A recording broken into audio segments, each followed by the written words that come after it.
So today's topic is assessment for, not of, learning.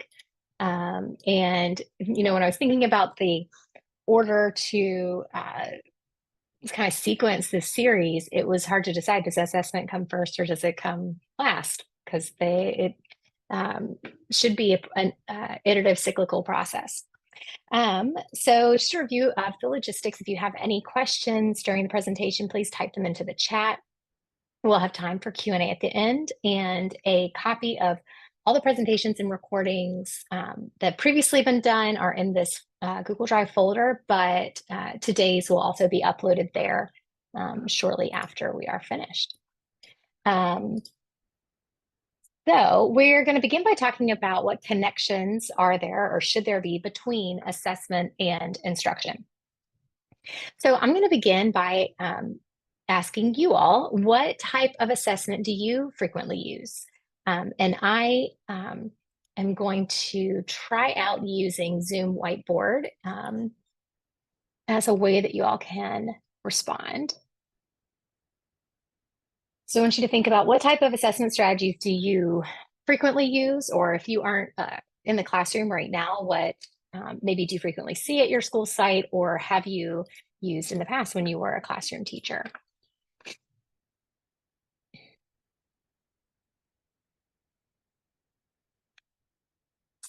All right, so hopefully everyone is now able to see this whiteboard screen.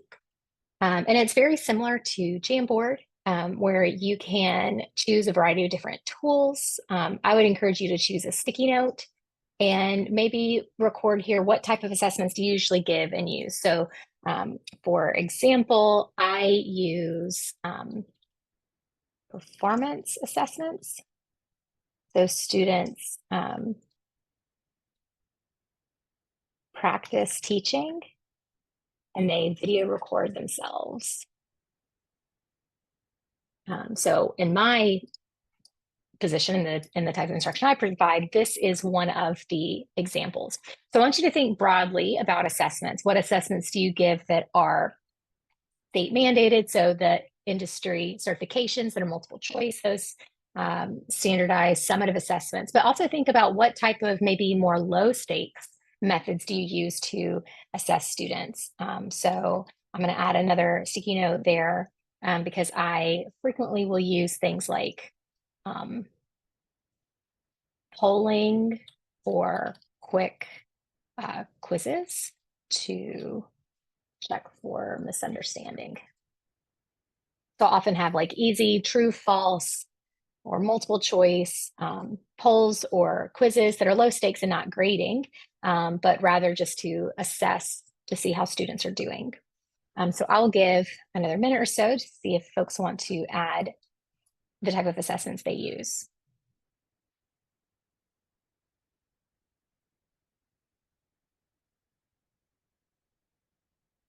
Right, so I see placement tests, which are important if we want to make sure that we're beginning instruction at the correct place, or if we're deciding which course maybe a student needs to take.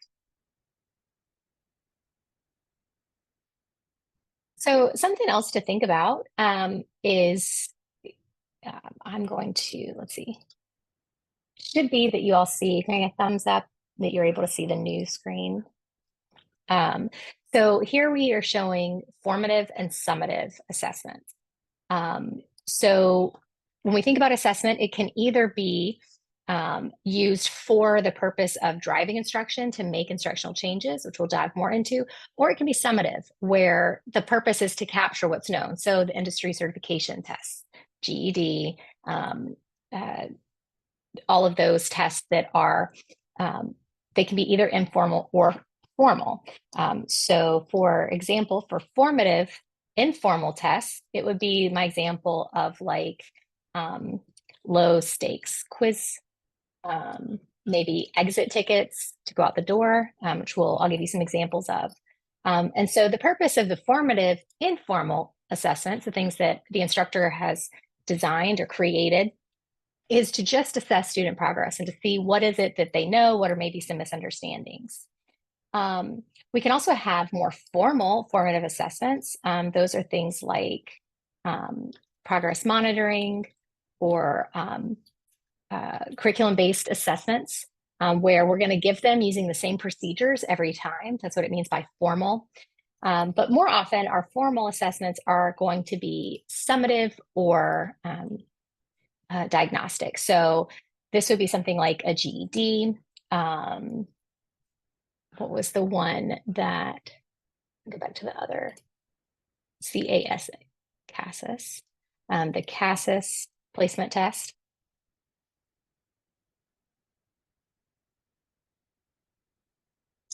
Formal summative assessments would be the industry certification exams. And then we often have the summative informal assessments, and those would be things like a chapter quiz, maybe if you're using a particular book, or maybe a chapter test, final exams, things like that. So when we think of assessment, often our minds kind of go to these summative assessments, the either formal or informal things that we often have to do or that maybe drive larger percentage of students' points in a course. And those are not the assessments we're going to talk about today. So today, when we're talking about assessment for learning, we're going to be focusing on formative assessments. So the ones that we can either use informally or formally to make instructional changes, to see where is a student and then what might they need next. So I've talked a little bit about the types of assessment that you give. Let's back up a bit to think, like, what's the whole point? So to me, we have to contextualize assessment within what are our overall goals for instruction and what are our beliefs about instruction and learning. So I love this quote, which I have misattributed to Bill Heward many times, but it is that instructional time is a precious commodity, so we don't want to lose it, right? We only have so much time with our students.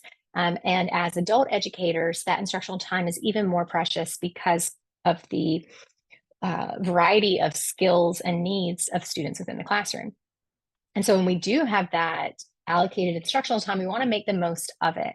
And so these are sort of 7 beliefs or assumptions that I agree with coming from Heward and Wood. So one is that students can and do learn things without being taught.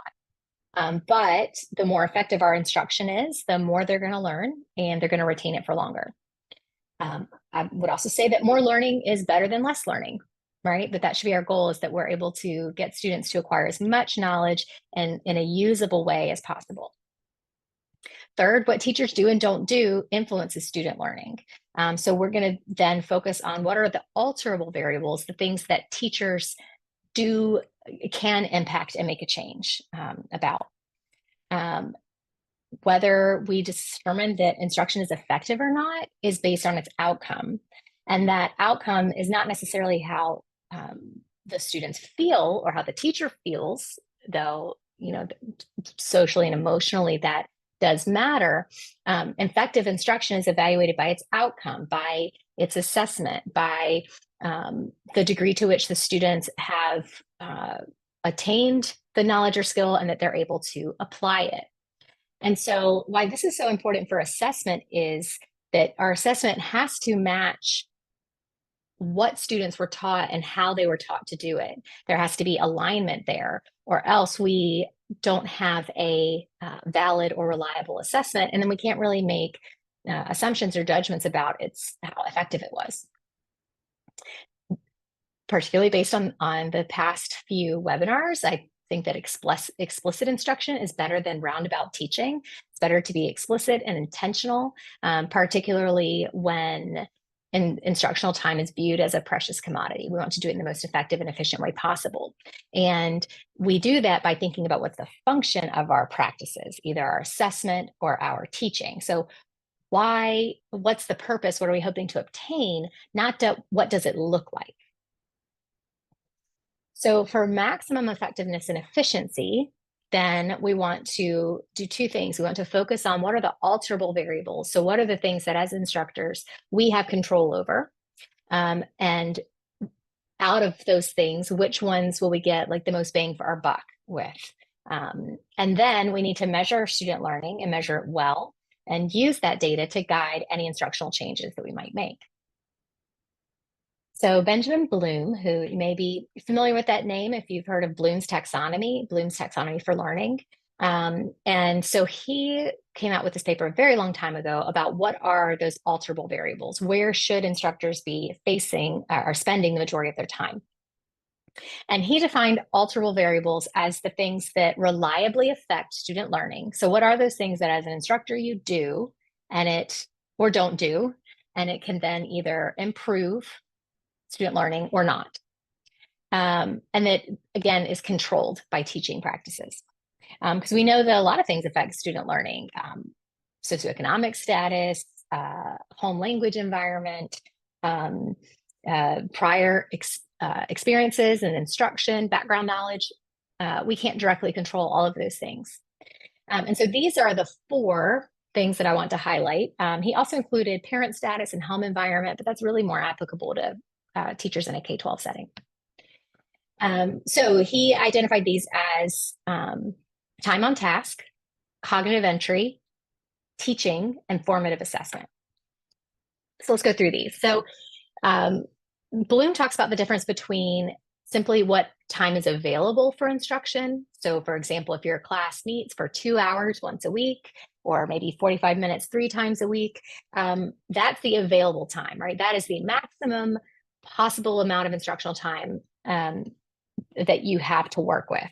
And we all know, no matter how amazing and seamless your planning, your instruction is, all of that available time is not actually how much time we can spend teaching. There's transitions and instruction that needs to happen. But what the goal should be is to, out of the available time, how can you make sure that the distance sort of between these things, that out of the available time, as much of that as possible is actually academic learning time, engaged time, time on task. So studies on time on task show that the percentage of engaged time, so whether that's as an individual or a group, is highly related to measures of achievement, which makes sense, right? The more time that you're actively engaged in learning, the more you probably are going to learn. So put it another way, students can't actively engage in learning if the instruction is poor and they're unable to comprehend what's being taught and what they're supposed to do. So time on task is one of those variables that accounts for differences between students, classes, and in even countries. So we can either increase the amount of time on task or decrease the amount of time on task by our own instructional choices. So here's just a few ways that you can optimize instructional time. And I think it's important that we first consider this before we then go into thinking about how do we make our instruction as effective as possible? How can we make sure that our assessment strategies are aligned with instruction and that we're using it for this continuous feedback loop? Because it's almost like if you don't optimize your time on task and your engaged time, then you're leaving money on the table, so to speak. So one is we want to increase the allotted time. So if there's a way, or allocated time, I think teachers in K-12 settings have a bit more control over this. But if you think about the amount of time that you have with students, how can you maximize that interaction time to get the most bang for your buck? Out of the time that you have, how are you allocating or prioritizing what content is taught and what activities the individuals are engaged in? So you want to make sure there's an appropriate match between what's being taught and the instructional needs of the students. So this is particularly difficult when you're teaching adults. Because as I've mentioned before, adults only want to learn things that are new, so things they don't already know, interesting, and relevant. And the difficult thing is that every adult comes into a classroom environment, whether it's or a learning environment like a webinar such as this, or a formal course, with varying interests and background knowledge. So it's a tough needle to thread. But the way that we can do that is by assessing students in a meaningful way, making sure that we are critically thinking about what is the background knowledge or skills or prerequisites they may need in order to get the most out of instruction? And are there any of those that maybe need to be boosted up either before or at the same time as whatever your learning target is? That Goldilocks aspect. Other things, these are a little bit more of um, classroom management-esque, but wanting to make sure we start things on time and stick to the schedule. So if you've put some intentionality into how you are allocating your instructional time, you want to stick with it.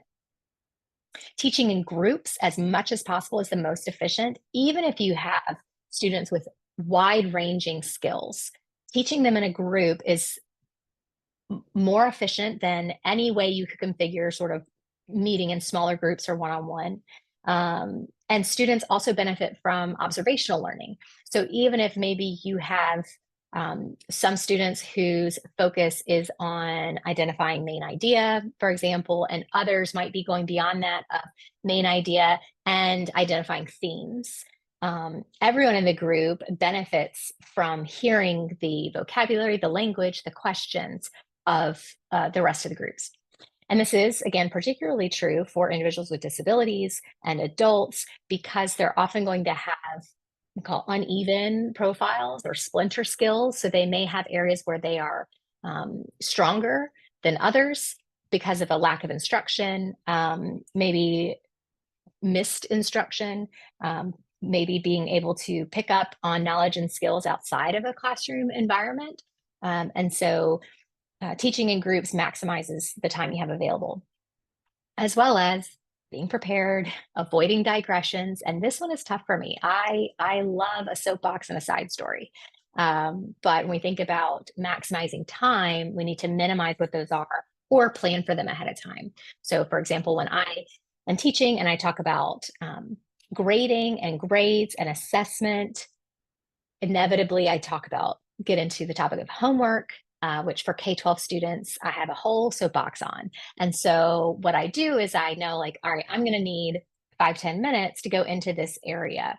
And so I allocate for that in my instructional plans. And then decreasing transition time and using routines, which you may feel like is more relevant in a K-12 setting, but the benefit of instructional routines, meaning students come into the classroom at the very beginning, they know exactly what to do to get started.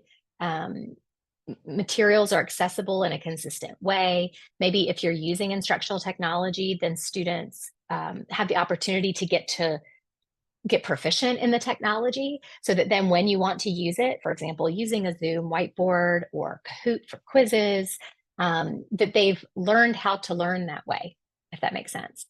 So that then it's not taking as much cognitive load or time to engage in the technology or whatever instructional technique you're using. So the second alterable variable, so the first one was versus thinking about how much time do I have available, how much time do I actually have that students are engaged and on task, and how do I maximize that? Now that we know we've maximized the amount of instructional time we have, we now want to think about focusing on cognitive entry, which is not really a term we use anymore, but that is what he used back in 1980. So versus thinking about our students' intelligence, which none of us are going to be a good estimator of, it's a flawed construct. How can we instead focus on cognitive entry, or what knowledge, abilities, or skills are students coming in with, and do they need? So which ones are essential prerequisites for learning a concept or a skill? And so, for example, what background knowledge might they need? What vocabulary might they need? In areas like math, are there foundational skills that they need to understand or be proficient with? A very easy example of this is when I'm teaching personal finance skills or purchasing skills or anything related to money, and being explicit about the way that monetary amounts are shown in a calculator, right? So if it was $5.30 in a calculator, that's going to show up as 5.3. And so when students then go to transfer that to a worksheet or type it in to a computer, they need to understand that, no, we actually represent monetary amounts with like 5.30, and it's only to two decimal places when we're talking about money, right? So that might be a skill or a concept that students came into your class with and they just already know, but it might not. And doing a quick check-in with that or model of that may be one way to prevent misconceptions or prevent errors. So we want to focus on cognitive entry, or these skills that people come in with, because they're highly alterable. We can do something about that. If the student doesn't know them, we can teach them. And maybe if they've forgotten it, we can review it, right? So the way that we do this is by making sure that we're assessing what those knowledge and skills are. And I would encourage you to maybe be really critical about what you assume is a prerequisite skill. And think, what actually do they absolutely have to know? What is a true prerequisite skill? And what are maybe, I call them facilitating skills. So things that if they know this, it will make learning faster. It might make learning more efficient. So I'll give an example of, if we're, again, working in math and we're working on fractions and simplifying fractions, knowing multiplication facts, having a solid understanding of multiplicative reasoning will certainly make simplifying fractions much faster. That will decrease the cognitive load of that task. However, if they don't have to be able to know that, we can also teach strategies like how to use calculator skills, fair shares method of division. And once they learn it, it's going to make the learning much faster, but we don't have to wait for students to be ready for that fraction instruction until they have memorized their math facts. And I think it's important, particularly for adults with disabilities, that we differentiate between these prerequisite skills and facilitating skills, because they often are going to have so many more gaps. And if we put too many things as barriers or things they have to know first before they're ready for X, Y, and Z, they may never get there and they may feel frustrated. Or that adult might feel like, what's the point? There's all these things that I don't know yet. And so we also want to support self-assessment. So how can we support students to be able to accurately identify their current skill level and set appropriate goals to move towards whatever the ultimate learning goal is? The third alterable variable is teaching. So distinguishing qualities of teaching. So what are the actual instructional practices used? How effective or efficient are those? From the characteristics of a teacher. So years of experience, degrees, student evaluation ratings, those are not as important as like the actual instructional practices that are taking place. And there are three sort of characteristics of teaching we can look at. We can look at cues. So what instruction's being given, how well do students understand what it is they're supposed to be doing, whether during learning or assessment. So the second is reinforcement. So to what extent do students see positive gains from their learning?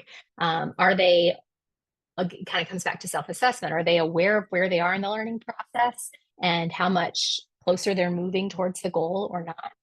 And then participation. So the extent to which a student actively engages in learning. So teaching is an alterable variable because we can change the instructions that we're given and the tasks that we design for students. We can make the reinforcement better.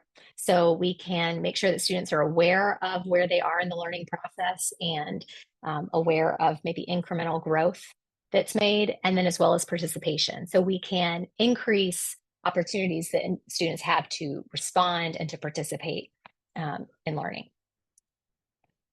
And then finally, the most impactful alterable variable is assessment, formative assessment specifically. So as I began talking about, we have summative assessments, which is the assessment of your learning that happens after the learning has already taken place. So at the end of a unit, segment, chunk, course.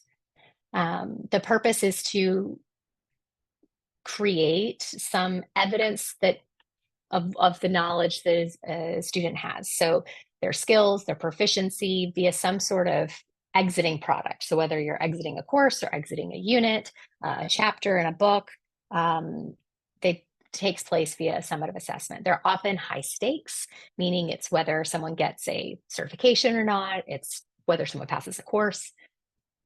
And usually we don't use these to adjust instruction because they've taken place after learning. Certainly we can take some of the like formal assessment data and use that to make some inferences about what a student's going to be successful in or what they may need more support in. But contrast that with formative assessments, which is where we're assessing for learning. It occurs during that learning process, and the purpose is to identify gaps and improve learning via approaches that support a specific student's needs. So these are the placement tests, the frequent checks for understanding. These can be exit tickets at the end of class. They're often low stakes, but we use them to see where the student is and where the gaps are and how instruction needs to be adjusted. So here are some of these strategies that we can use to assess for learning. So it begins with making sure that the students have some sort of understandable version of the learning target. So students need to be able to articulate what it is that they're supposed to be learning, right? Like what is the goal? What's the criteria that they're working for? We can't have any type of self-assessment without that. So one, students need to have an understandable version of the learning target. I personally really like the framework of learning intentions and success criteria. So learning intentions is what the instruction is focusing on. Success criteria is what students should be able to do as a result of learning activities.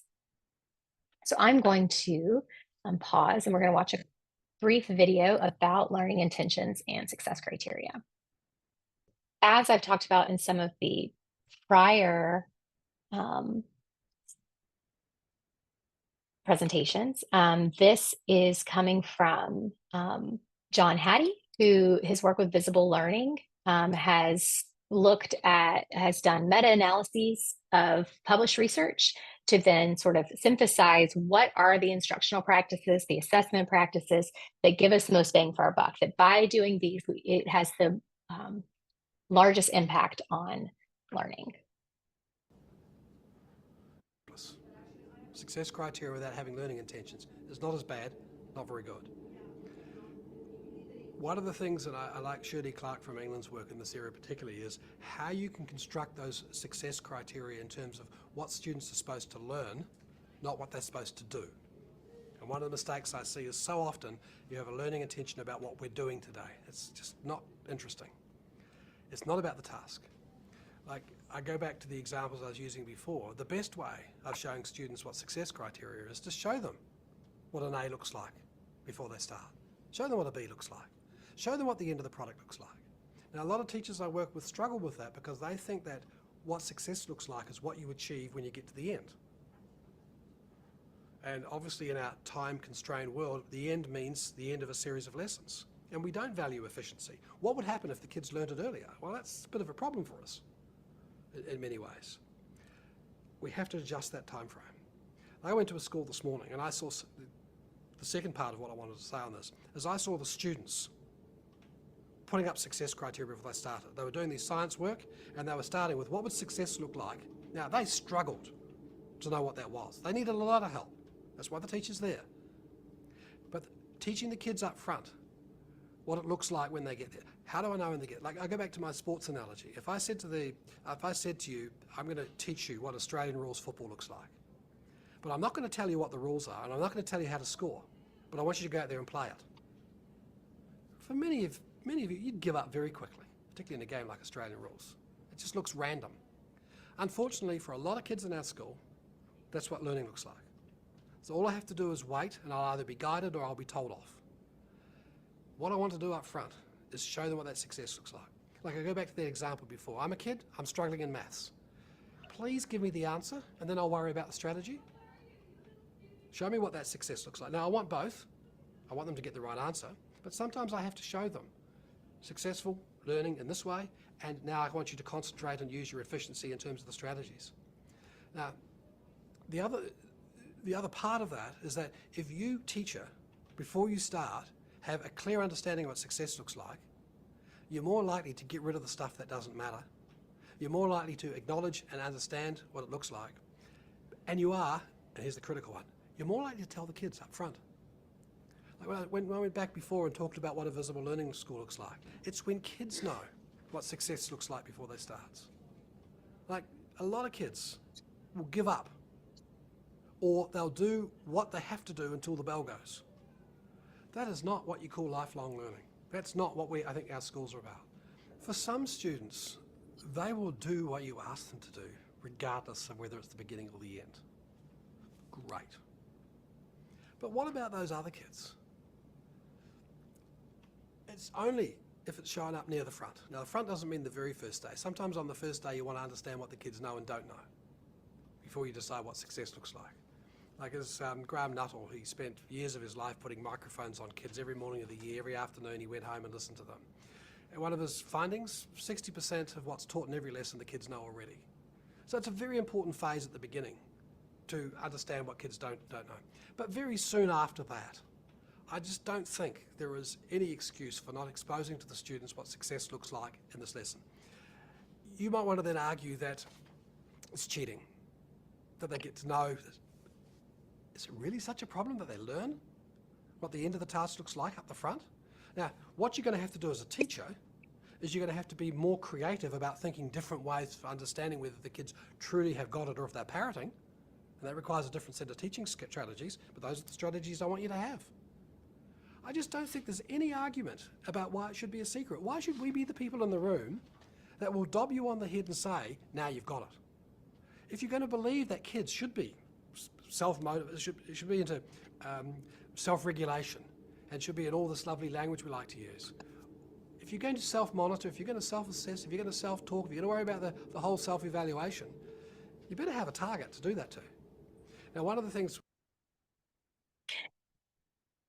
So I appreciated the way that he takes learning intentions and success criteria and makes them more of just a box to check. So I don't know about in your different school contexts, but I have heard these things called many different things. And I've seen and been in districts where you must have essential questions posted on the board, or, the students, the learning objectives has to be put in a SMART format, right? So there's different preferences and fads that come along. What I like about the learning intention and success criteria model is that it directly aligns, should directly align assessment with instruction and learning activities.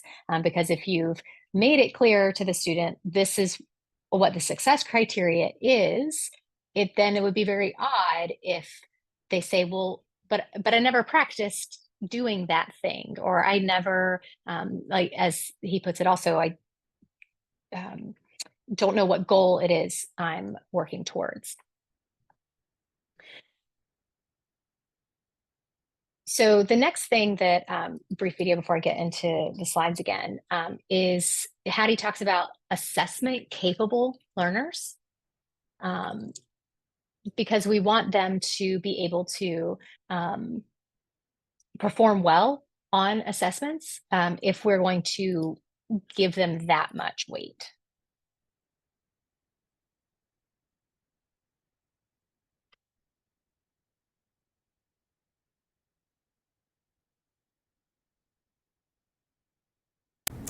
Well, this assessment capable student came out of a discussion that I had many years ago with Paul Black. who wrote the Black and Willam paper in the inside the black box many years ago.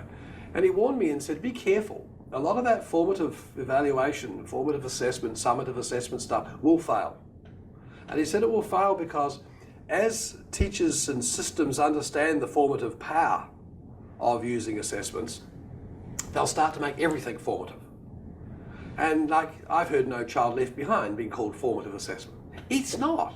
It's summative. And there's nothing wrong with summative. The distinction is Bob Stake had this great line where he said, when the cook tastes the soup, it's formative. When the guests taste the soup, it's summative.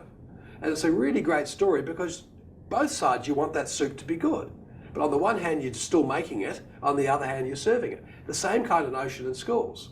And so we went back to New Zealand at the time and we started saying, well, we like this stuff about formative, but we know it's going to fail.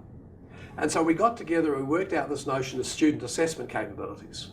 And the argument is that if we teach the students how to evaluate their own learning, that's what the key of formative assessment is. And of course, if you're going to teach the students that, the teachers have to know it to teach the students that. So you get that double virtuous circle without all that language that goes with formative versus summative. And students need to know, as they're going through their learning, how to use assessment to improve their learning. Plus they also have to know to use assessment to know if they've reached the 6-foot bar or whatever it is they're trying to achieve, the summative side of things. And so this is the kind of notion that we're looking at. Now, self-regulated learning in some ways is kind of like that, but it asks for more. It asks for more than just evaluating. A lot of the self-regulated work also asks students to know how to learn, what to do when they don't know what to do. So that's a bigger ask. So I see self-assessment capable learners as a key part, but it isn't the only part. There is a lot more in the self-regulation notion. I struggle with a lot of those words. If you think of self-regulation, metacognition, lifelong learning, 21st century schools, assessment capable students, I think there's an easier way of seeing it. When students see themselves as their own teachers. And that's probably the better way of looking at it. And it's a lot easier.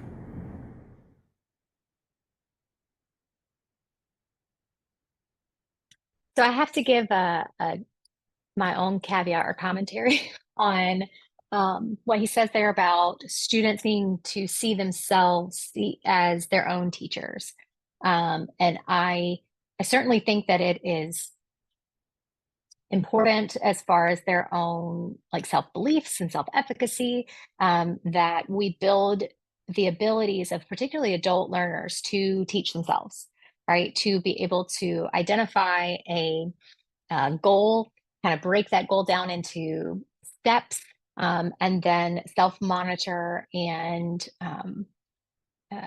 be motivated to go through those. And I think probably the adults in your classrooms are able to do that to some degree because they got into your class, right? And they're persevering and they're staying in it. Where I have seen this sort of notion go wrong is when it's the assumption that the instructor or the teacher is just there to only facilitate the instruction, or that well, if the student isn't taking enough initiative, or they're not viewing themselves as the teacher, then I can only do so much. And I think it's a both and situation of, yes, it's the job of instructors to facilitate learning. You are the experts in that area. But at the same time, building up the students' capacity to be their own teacher, right? So it's kind of like both has to happen at the same time, particularly when someone may have a disability that prevents them from fully actualizing that.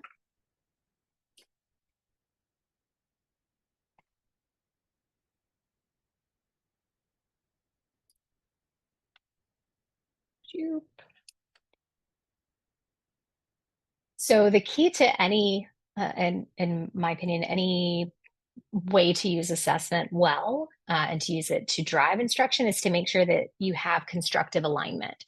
This is also referred to as the alignment triangle, right? So how can we make sure that there's alignment between the objectives, this is success criteria, or maybe that's the course objectives, the core standards that you're required to meet.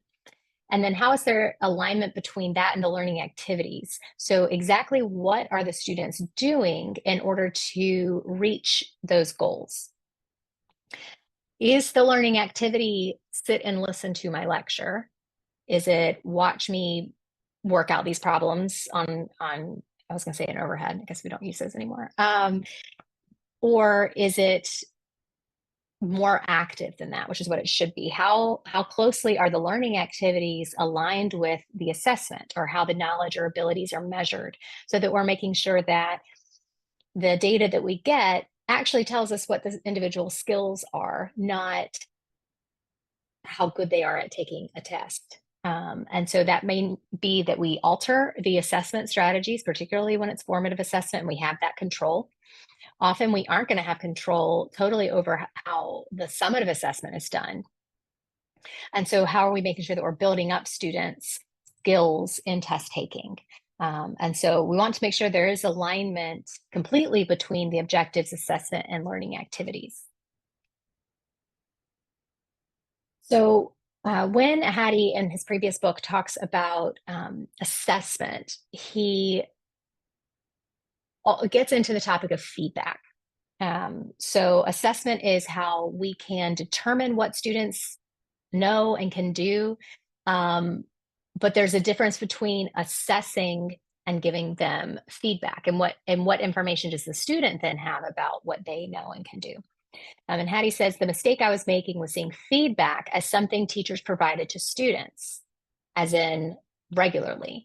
And what he found was they typically did not, although they made claims they did all the time. And most of the feedback they did provide was social and behavioral. It was only when I discovered that feedback was most powerful when it's actually from the student to the teacher that I started to understand it better. So when teachers seek, or at least open to feedback from students about what they know, what they understand, and where they make errors, that's and misconceptions, that's when teaching and learning can be synchronized and powerful. So we want to make feedback bi-directional. So we want to make sure that as instructors, you're providing feedback to your students, but then also is there a mechanism for the students to be providing feedback back to the teacher? And all of that can be done within maybe the big umbrella that we might call assessment. Though I've heard folks talk about how maybe by using this word assessment, the terminology gets in the way. So I've also heard it referred to as, now the word is leaving me.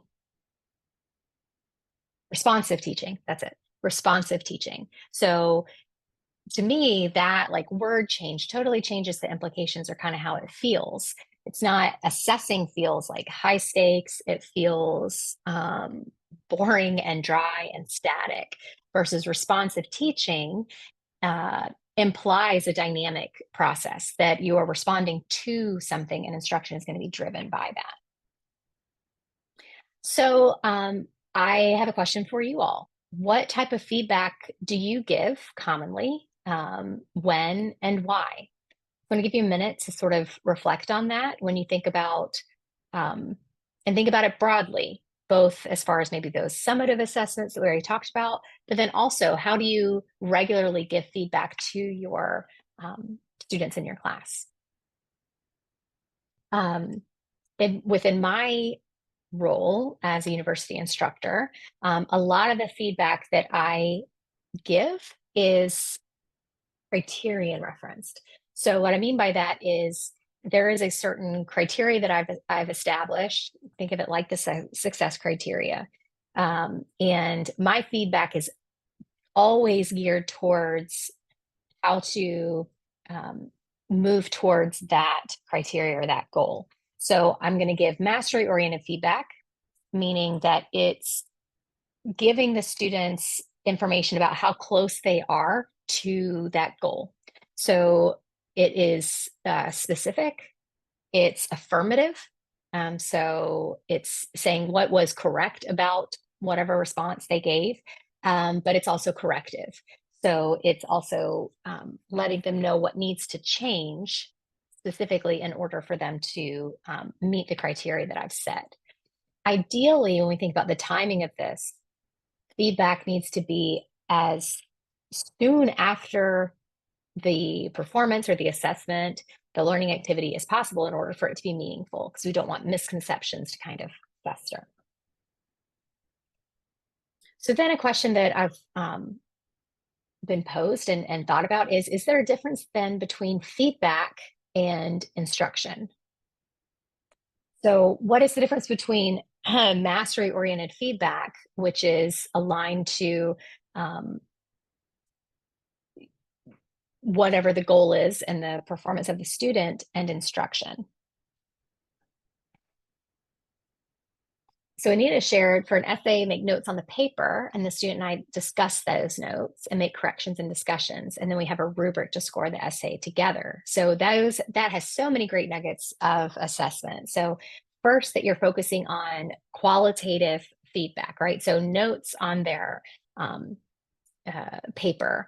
We want to make sure that the notes identify strengths or good things, examples of what you're looking for, particularly if maybe you've been working with a student and you now see improvement on skills that they previously needed to work on, right? So we want to reinforce those things. And then what I really, really like here is that those notes are given to the student, and then the student has a chance to discuss those, and that you're referring to a criteria, a rubric, or a checklist, so that you're supporting the student in that self-evaluation process. So feedback is just information. This is a long definition that a learner can use to confirm, add to, overwrite, tune, or restructure the information in their memory, right? So if we go back to thinking about cognitive architecture of how we learn things, we take information in from our sensory systems and we hold it in our working memory, and then our hope is that it gets stored into long-term memory. So feedback is what's used to help them confirm that, yes, what I'm doing is correct, and it helps to solidify that schema. Praise can be a part of that,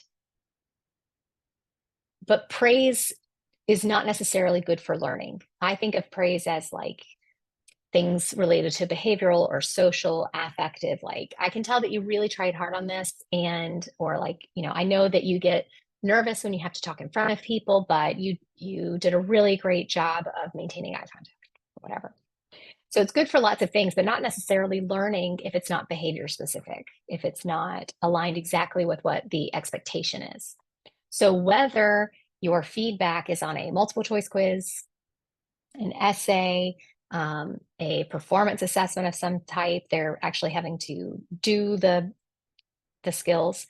You want to make sure that it is used to help the student know how close are they to that learning goal and what specifically needs to change. So effective feedback, it's really simple. Simple doesn't always mean easy though, right? So effective feedback should address three things. One, the student should know where are they going. So what is the goal that they're working towards? How are they doing? So where are they in the process of achieving that goal? And where should they go next? So if they're here, what needs to happen in order to move them to the next step? And one method that we can think of this comes from Hattie and Temperley, and they call it feed up, feedback, or feed forward. And so feed up means you need to have clear goals that are unambiguous and attainable. So the goals need to, again, attempt to decrease the gap between their current understanding and their goals. The feedback that we give can be about the task, the process, their self-regulation, or themselves and their sense of self. But feed forward means it needs to focus on the future. And so here's I'm going to make this larger, a diagram of what Hattie and Temperley of their feedback, feed up, feed forward. So the purpose is to reduce discrepancies between where they are and where they want to be, so that performance gap. Students can have more effort and more effective strategies, or they can abandon those strategies, lower their goals. Teachers can provide appropriate challenges. They can help students to break down the goals. Maybe they have something large they want to achieve, but we're going to break it down into smaller pieces. And this can be something like, if one of the goals is being able to solve multiple step word problems, which is going to be common in most math courses, then we can break that down into steps of things like, are you able to determine what the relevant information is from the irrelevant information in the problem? Are you able to identify the mathematical structure within the problem? Can you devise a plan to solve it? Do you have an appropriate strategy to use? So maybe then that level of the goal is being able to choose the right strategy for the right problem. So knowing when to skip count versus when to use your math facts versus when to round or estimate. And then it comes to like actually executing the procedures and the strategies to arrive at the correct answer. And so feedback, again, is going to look at where am I going, feed up, how am I going, feedback, and where to next, feed forward. And we can look at that 4 levels. So it can be at the task level. So how well did you understand what it was you were supposed to do? Or did you actually perform it? The process level feedback could be the process you need to understand or perform the task. So that could be more at the strategy level. Maybe understanding when drawing a diagram or a picture is efficient versus using a different strategy. It can also be focused on their self-regulation, which is their own self-monitoring, directing, regulating of actions, and then at the self level, so their affect. And within this,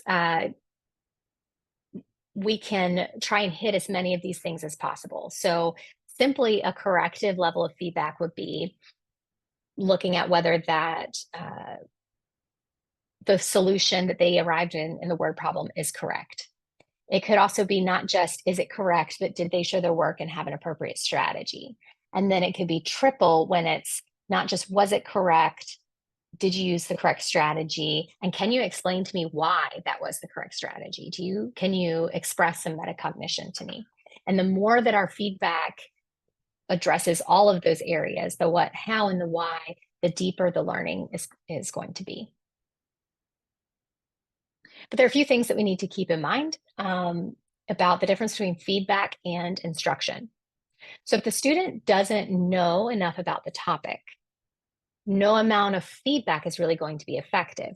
They need to be explicitly taught, right? Because feedback is making this assumption that first the individual is going to have an opportunity to respond, generally independently, and then I'm going to give feedback on what they were doing. That is not an efficient use of instructional time when this is something brand new for the student, or if they are lacking many of the prerequisite skills that are needed. And so this is one of the benefits of using frequent formative assessments, is that I can see what do they know, what are the skill gaps? Is it just a matter of giving good feedback, or is it that we need to go back to explicitly teaching the skill, modeling, providing a lot of guided practice with opportunities for feedback before we then release them back into independent practice. If the teacher's putting more work into the process and the student, they're only going to make so much progress. And so that's where teaching the students to be involved in self-assessment is important, because you want them to have a similar level of understanding and commitment so that they're providing feedback to you as the instructor as well. So the students need to view that process of feedback of one they're going to take ownership of. It needs to be non-threatening. So we need to have a classroom environment where, again, going back to the webinar on all learning being social and emotional, students need to have a sense of safety to be able to take risks, so that they feel like they can give feedback and take in feedback, versus feeling like everything is high stakes. And if they don't get something correct the first time, then it's devastating.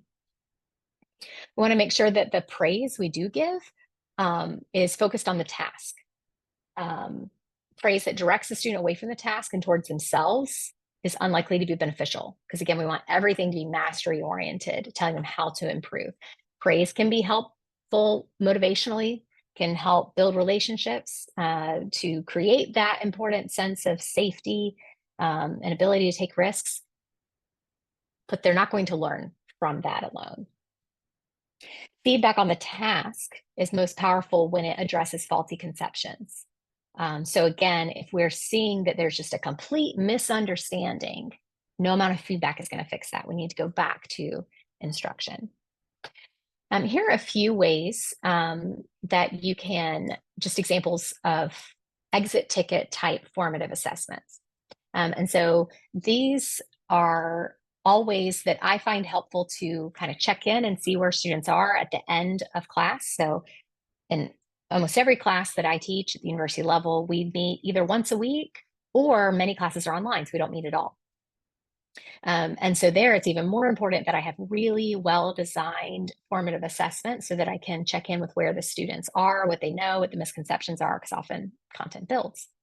And so here's just a few examples. If you do a Google image search or go to Pinterest, you'll see many, many, many iterations of these. So just as like a thought starter. Exit slips that have a 3, 2, 1 is, what are 3 things you learned today or this week maybe, 2 things you want to learn more about, 1 question you may have. And you want to create this. This helps to create the atmosphere or the climate where everyone has things that they've learned. Everyone also has things they want to learn more about. You're fostering that sense of inquiry and wonder, which our brains want. Those adult brains want things that are new, interesting, novel, relevant. And by posing questions, you make your brain interested. And then 1 question you may have. So again, this is also showing that everyone, no matter what level of proficiency they're coming in with, has more things that could be learned. Another sort of variation on that with stoplight is, what you don't understand, need clarification on, do understand. This is a great way to kind of get a snapshot of where everyone is. This stoplight exit ticket I had in my classroom when I taught face-to-face classes, but you could also modify this for online, where I simply would have a statement up on the board or in the closing slide, and then students had sticky notes with their names on it and where it belonged. Like, I'm in the green on this, I'm in the yellow, I'm on the red. And this helped me kind of see as a distribution, where are we? Clear and cloudy, I'm going to make this larger. I guess that doesn't really help being able to see it. That's just where you want to know, like, what's one thing you're clear on, what's one thing that's cloudy or hard to understand. Again, this is having students to continually self-assess and think about where they are in relation to the learning target or the topic of the day. And then finally, I have, I call learning logs. We can variety of creative names you could call it, but I give students a chance to sort of synthesize and apply whatever it is that we're talking about and working on with it to their own lives. So I often want to give students options or choices. So I might have between 3 and 4 prompts that they can respond to make a connection between whatever it is that we're learning and their own personal lives experiences, which this is something that I enjoy the most as an instructor, particularly when I do so much instruction online, because it helps me feel like I get to know my students more. It then helps me to tailor instruction to make it personally relevant to them. Dan Willem created this visual, and I find it helpful when I'm trying to decide what type of assessment strategy is appropriate at different moments. So if we think about from the feed up, feedback, feed forward framework, we can then look at different levels. So it can be assessment at the teacher level, peer, so peer-to-peer assessment, or learners assess their own learning. So when I think about, like, where is the learner going, this applies to everyone. So we need to make sure that learning intentions are clarified, shared, and everyone understands. So this can be as simple as, what is it that we learned today? So those exit tickets of 3 things you learned, right? So making sure that we all have a shared understanding, or turn and talk to the person next to you, or, so they're assessing their peers. If we want to know where the learner is, it's the responsibility of the teacher to make sure that we're having good activities, discussions, tasks that show evidence of learning. Peers can also be used as resource for one another if we teach each other how to give each other constructive feedback. And noticing others is easier than noticing in yourself.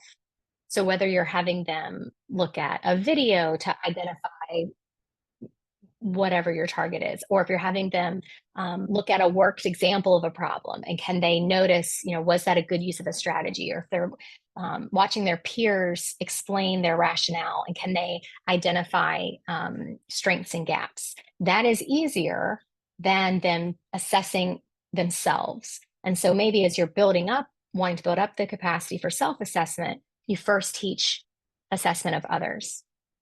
And then finally, when we think about like how to get there, that is the teacher's responsibility to make sure that the feedback is moving the learner forward.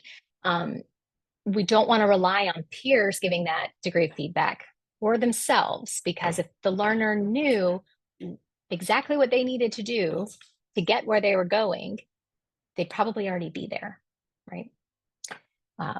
So that I'm going to quickly just show again the link that you can go to find all the resources.